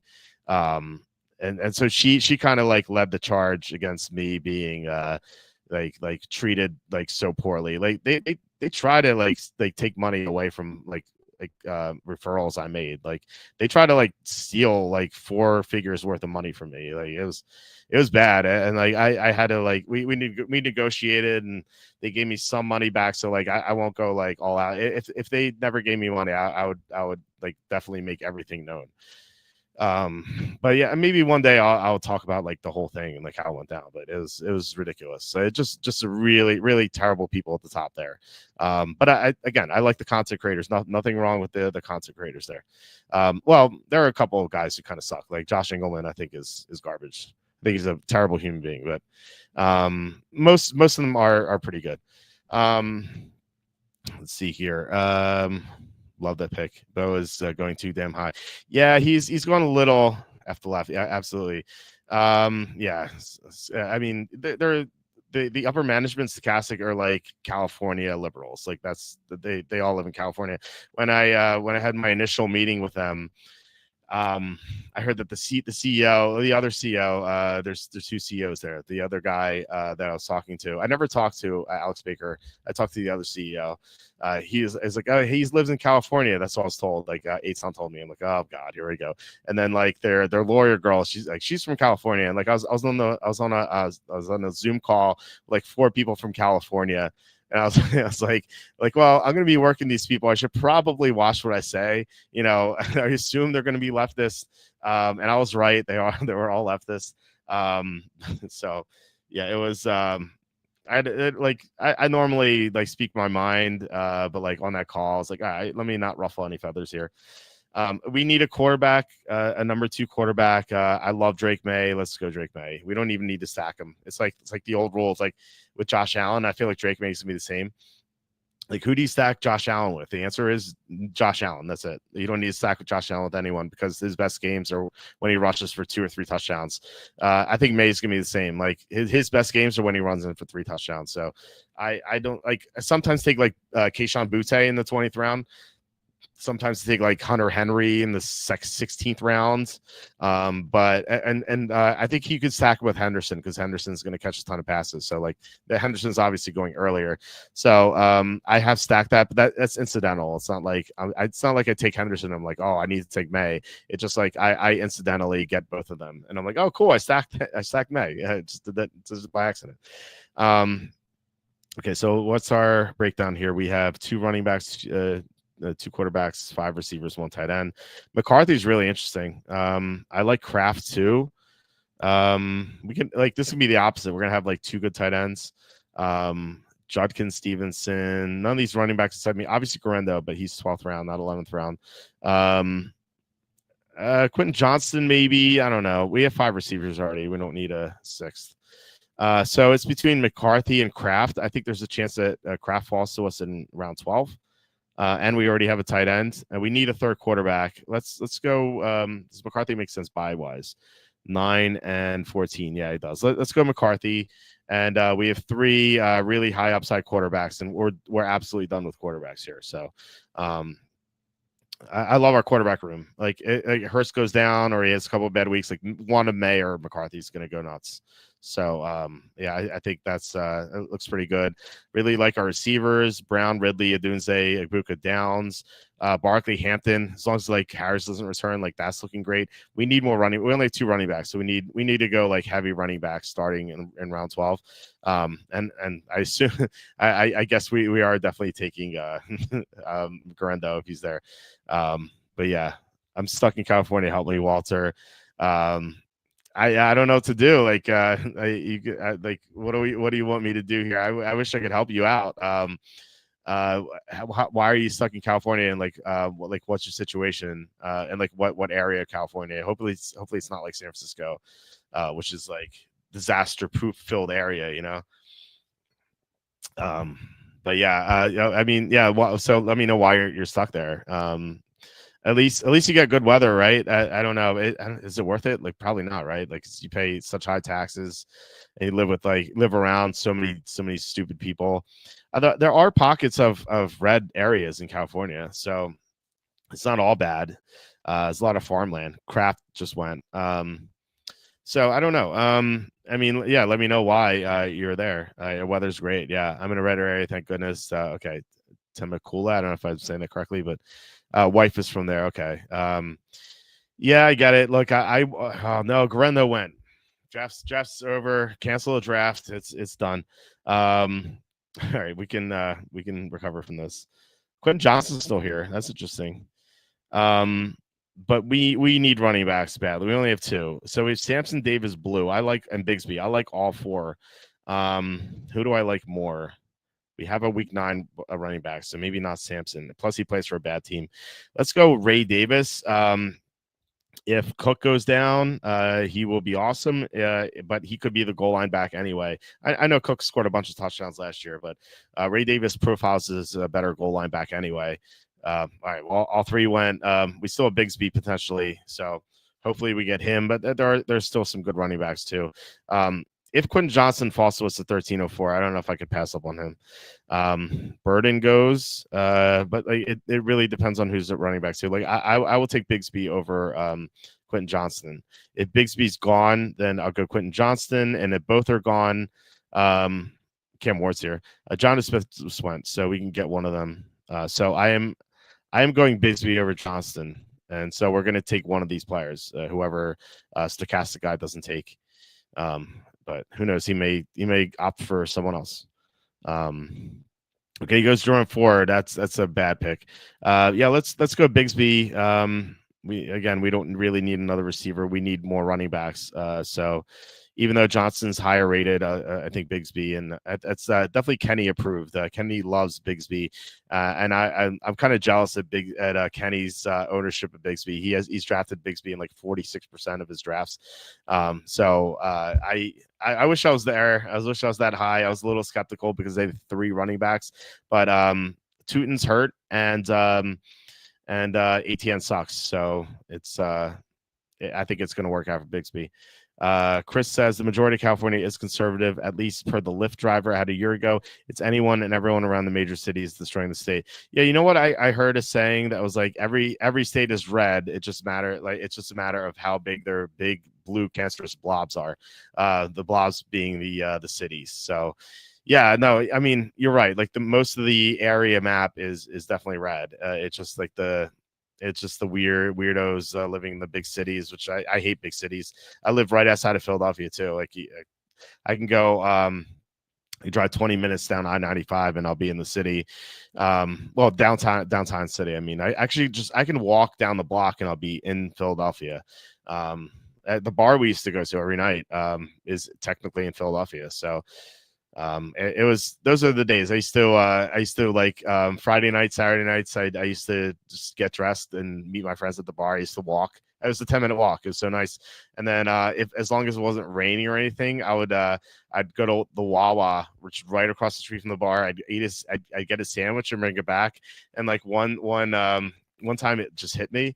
I'm like, you know what? I could eat the sandwich on the way home. And so it would be like if someone driving like down Bustleton Avenue here in Feasterville, if like they saw like a guy with a button-down shirt like at 2:20 a.m. eating a sandwich walking down the street, like that was me. I was like always thinking about that. I was like people driving by, like, what is that guy walking at 2:00 in the morning eating a sandwich? Like, I don't know. I just like it's more efficient, you know. So that's what I used to do. Well, at least whenever I struck out with women at the bar, or sometimes there weren't any women there. There are a lot of weird people there sometimes. The bartender was super hot. I think she was into me too, but she had a boyfriend, so that nothing ever happened. But I used to write Jerks of the Week articles about her. She jokingly, like, what happened was I wrote about her a few times, and like she like yelled at me, like jokingly. She's like, my dad read your site, and he's like, why is he writing about you? And like she got mad, like sort of playfully, and she like grabbed the cucumber and she pretended to like ram it up my butt. It's so funny. but yeah, I miss those days. It was a lot of fun, like meeting my friends out there. Is pretty cool. And now most people have kids. There's some cat ladies who never had kids, but um, yeah, now everyone is grown up. I guess that's like natural. All right, let's go with Algier. Let's continue to strengthen the running backs. So we have Algier Bigsby and Ray Davis as our sleeper running backs. I really wanted Garendo. Who took him, by the way? It was I want to yell at this guy. Is it Skydiving Gouda? You know what? I can't say anything bad about his team. Maybe Myers is a bad pick, but everything else seems good. Bateman, not crazy about him, but it's not the worst pick. Skydiving Gouda's decent team. So, all right. So it is round 15, and you know what time it is. It's as long as Stochastic Guy doesn't screw us, I'm not going to even mention the name or star the guy because I know exactly where he is. And he just I don't know how many. He has 6 receivers, so seems unlikely he's going to take the receiver, but we never know. Maybe Stochastic is recommending him. Let's see what he does. Maybe he might time out actually. All right, Hunter Henry, definitely not him. All right, so we have Dante Thornton. It's Dante Thornton time. He's gonna help win me this pod, and we're gonna go to the playoffs, and I'm sure everyone's gonna have Thornton in the playoffs, so it's not gonna mean as much there, but you got to get to the playoffs first before you win the whole thing, right?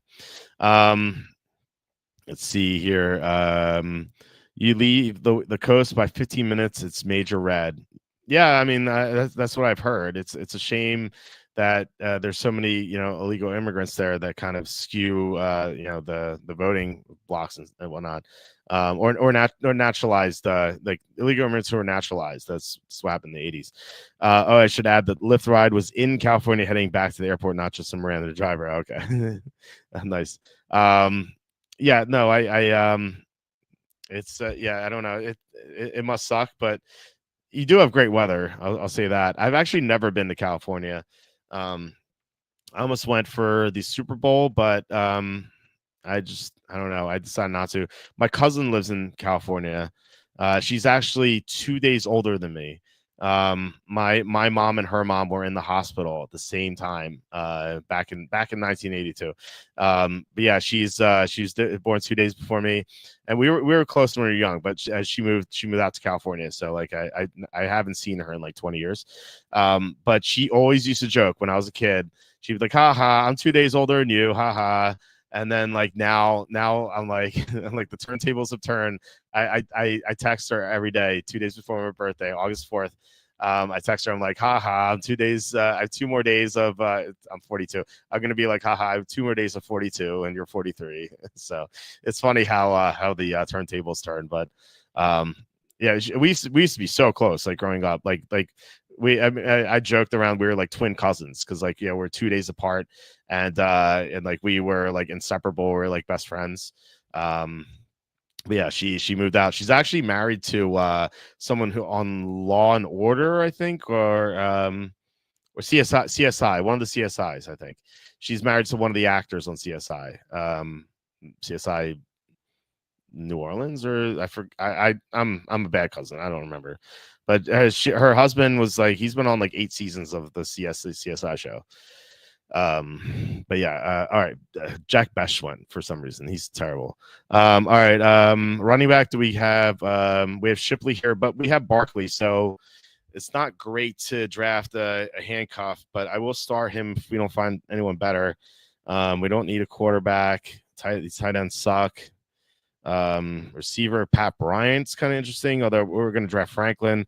All right, let's go Shipley. It's kind of, again, I don't like drafting my own backups, but Shipley is really good and Barkley could go down, so it's at least nice to have some insurance. But like I said, it's negative correlation here. I'm always about the positive correlation. So, but it's whatever. It's a 16th round pick, and like there's no one with more upside here than Shipley. At least in my opinion. I don't know. Maybe Pat Bryant, but Armac, what do you think about Pat Bryant? because you're recommending Franklin. I'm kind of curious on your thoughts on Pat Bryant, because I know that like Sean Payton was talking him up, which I guess means nothing, but he was talking about how he could be like the next Marcus Colston. He's a big guy. He fits what Payton likes out of receivers. The size, like he really loves them. My dog just came in. I think that means she wants to go out. Raven, want to make an appearance on the show? Where? You want to hop up? I don't know. She's gonna. I don't think she will. Anyway, yeah, she's kind of lost interest. Anyway, yeah, Pat Bryant went. So yeah, I'm kind of curious on your thoughts on Pat Bryant. Let's see. I have Armex says I actually met more libs in Omaha, Nebraska than Temecula. Yeah, look, I mean, Omaha. I mean, Omaha's it's a bigger city. It's not a big city, but it's like a city. It's probably the biggest city in Nebraska, or I think. I don't know if like Lincoln's bigger, but any big city you're gonna get liberals, like no matter what state. It's like I said, it's all about the big blob, the big cancerous blob, and like the cancerous blob there is small comparatively to other places. I would like a 7th running back just because our depth is a little shaky. Justice Hill is interesting. Jarkus Hunter. It's down to one of those two. I've taken a lot of Hunter. Let's go with actually. I think I have more Hill than Hunter, honestly. Let's go Hunter. Sean McVay was heard as saying like that was the one guy he wanted on day 3. So they took him in the 4th round. Kyron Williams is a long injury history. He's longer. I feel like if you were to bet like who's going to get hurt more, it was a higher chance of getting hurt this year. Either Henry or Kyron Williams. I think it's going to be Kyron Williams. Even though Henry's 31, I just think that there's a greater chance that Williams gets hurt because given his injury history. But I mean those things can be random too. So weather is awesome, the coast is awesome, the terms of the beach, not the people. Yeah, if you just had different people, if you just like exported all the liberals and like imported all like good people, then like it would be the perfect state. Well, you have to lower taxes too, but I would assume that's like hand in hand with replacing those like those people. Thoughts on Cade Otton draft in this round in PPR with Godwin possibly sideline. Yeah, I like Godwin. I like Otton, not Godwin, definitely not Godwin. I like Otton a decent amount. Although like Igbuka's there too, so you have to wonder about that. Like, yeah, Godwin's out, but like Igbuka's just takes his place. So, but like where he's going is fine. Yeah, he went 1606. Yeah, I mean, look, if he was there at 1609, I definitely would have considered him, but he was off the board. And I looked at, when I was making that pick, I'm like, all these tight ends suck. If Otton was there, I probably would have taken Otton, assuming the buys made sense. Yeah, because Ingram's 12. Yeah, Otton would have been my 1609 pick if he was there. So this guy, what's his name? Skydiving Gouda is sniped the story.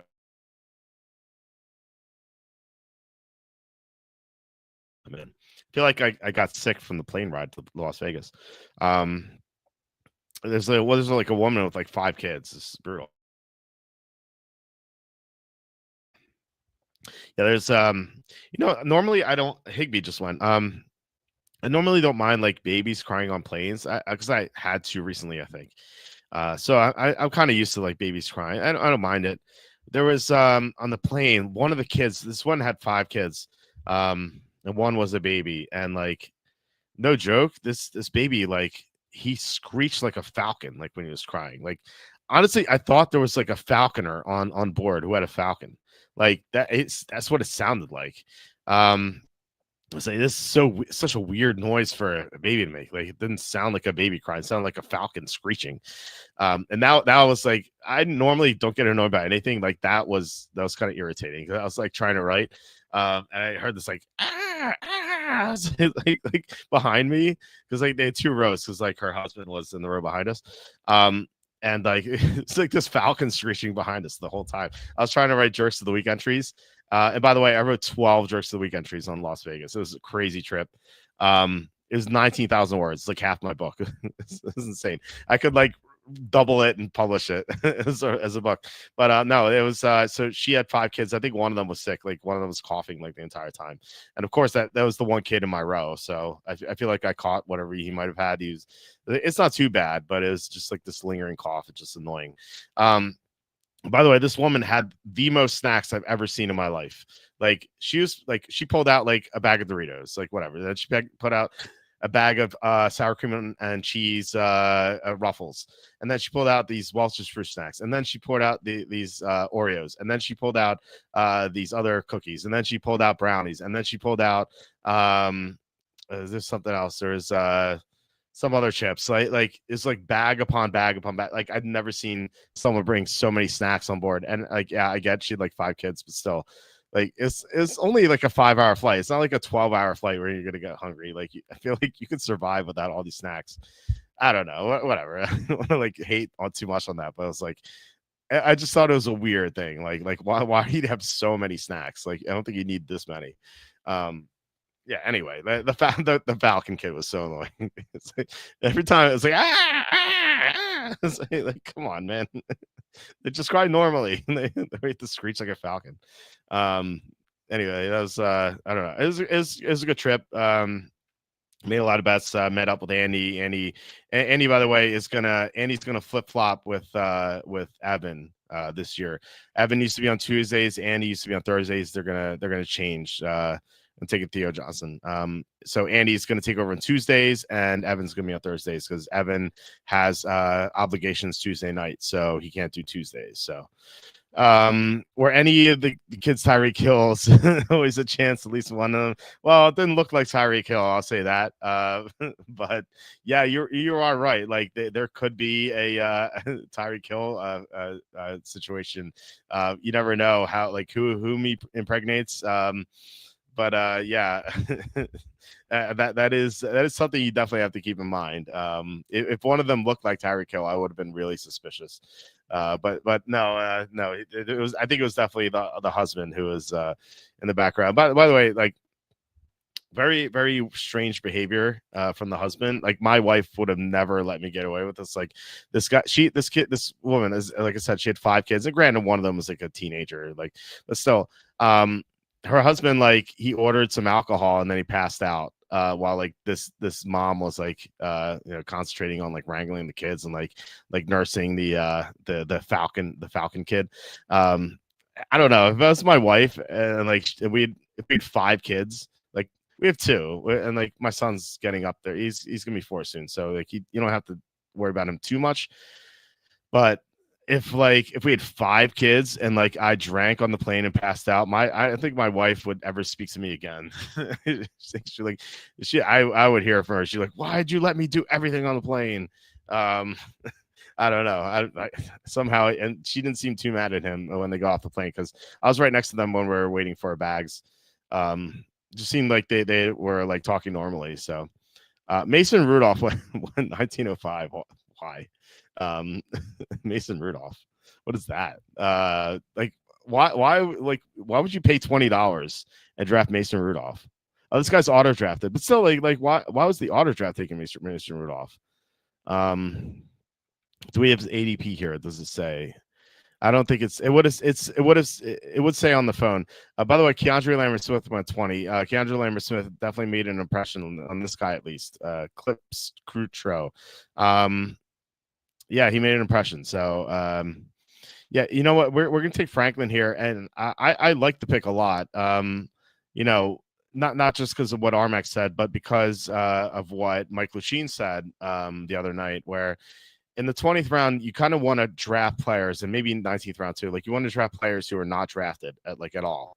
Like this Jimmy Horn Jr. It's even though I don't like him, it makes sense. Like it's the same vein where like if you draft players, well, like what's happening here? If you draft the players who are not drafted typically, and you make the playoffs, and like these players are doing well, like that's a big leg up, like a big advantage you have over the teams that make the playoffs. So yeah, Franklin is ADP is 333, so he's getting drafted very rarely. So I like the suggestion there, Armac. Thank you so much for it. Thank you again for the super chat. Really appreciate it.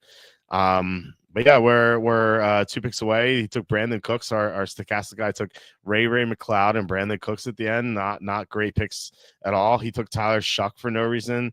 Feels like he quit a little bit. It's kind of like this is kind of like my relationship with stochastic. It started great. Bijan, Irving, Jacobs. I mean, I wouldn't go triple running back, but still Kittle, Jennings, good. Pearsall's great. So like it started really well, then it stumbled a little bit with Godwin, but you know what? He recovered with Purdy. Pittman's not too bad. Samson's not too bad. But then we get here, and then things go south. This is like stochastic not paying me what they owe me. Yeah, I mean, Giddens okay, but everything else is pretty crap at the end. It all ended in crap. So that's like the tale of my relationship with stochastic here. So yeah, all right, guys. Hope you enjoyed these 2 drafts. Thank you so much for watching and commenting. Really appreciate it. Thanks especially to Armac for the $20 super chat. Armac, again, this means so much. This like will 32x what we normally make on these shows. So really appreciate it a lot. And yeah, we're gonna be back on Saturday with Tom. And then starting next week, starting Tuesday, and then we're gonna do some Mondays because Thursday preseason is gonna be tough. So I think in August we're gonna do a Monday show instead of a Thursday show because they're gonna be preseason games, at least for the next 3 weeks after this one, because there are only 3 weeks of preseason, so like that's all we need to do. But yeah, I mean, the more opportunities to do fantasy drafts, like the better, because like one night we do standard, the next night we do PPR, and then maybe half PPR, like kind of mix it up that way. So yeah, starting Tuesday, we're gonna do fantasy drafts. I'm gonna link the room. I'm gonna do it here first, so first come first serve. People in here will get top priority, and then I will link it on Twitter and stuff to fill it out if we need to. So so that's the plan. So one more show before we get to our fantasy draft. So looking forward to it. Tom is very convicted, by the way. I got a text from him today saying that he is very confident in this week 1 pick, and he's considering making it his Y2K pick, which I think is undefeated in his Y2K pick. So I'm sure you guys are looking forward to that. He gave me the team. I just want to hear more of an explanation behind it. So I hope it's not the Packers. Well, I know you're Lions guy. So well, I'm not going to spoil it. I want to have Tom announce it. He's a little biased when it comes to them. That's true. Yeah. I mean, look, he's a Packers fan. I when I started doing this, I kind of told myself I didn't want to be attached to a team. That's why I don't like a team. I don't like any team. I might always say like people always ask me like, who's your favorite team? And I would say the team I'm betting on is my favorite. So I think that's how you have to be when you handicap. I just don't really see the benefit in rooting for any single team. I don't know. But anyway, it's like Tom will talk about it. I don't want to like steal his thunder, but I like the important part is the explanation. Like anyone could give any side. It's just like, yeah, can you sell us on this and like convince us to bet it like heavily? Oh no, I'm back to rooting for whatever team I'm backing this year. I got suckered in for the last time. Yeah, sorry about that Redskins loss to the Redskins in round 2. That was pretty brutal. Although, to be fair, like you guys had so many injuries, it was ridiculous. Like the fact that you still finished 15-2 with like all those injuries was pretty impressive. Yeah, it's only heartbreaking rooting for a team. Yeah, it's I don't know. I feel like I always thought that, when I was a kid, I rooted for the Eagles because I lived in Philadelphia. All my friends were Eagles fans. But I had one friend who was randomly a Buccaneers fan for like no reason. But like everyone liked the Eagles. So I was like, yeah, I'll root for the Eagles, But like when I got to, I think like probably 22, 20, maybe 23, that's kind of like when I stopped rooting for the Eagles. Just like didn't really see a reason to keep doing that. So yeah, I don't know. I just, like I said, the team I root for is the team I'm betting on. So, all right, guys. Yeah, I hope you have a great night, a great start to your weekend and everything. And I'm going to be back on Saturday. And please hit like, subscribe, comment below. I'll do some short videos, either tonight or tomorrow. Not sure when, but I want to talk about the players I've drafted the most and the least. So I'm going to release those videos at some point. I might do it tonight, but I really need to write this fantasy round by round strategy article, which should come out now because I feel like this is like the first weekend where people are going to be drafting. It's not going to be a lot. Like the most of the drafts I think will happen like starting 2 weeks from now, but you are going to have some drafts going on here because it's the first weekend of August. So I really wanted to get that out. So I'll probably post an article tomorrow at some point. So or not an article. I'll probably post a video tomorrow at some point, so you guys can check that out. But anyway, yeah, like I said, we'll be back on Saturday, and I hope you have a great rest of your night and a great start to your weekend. And I'll talk to you on Saturday.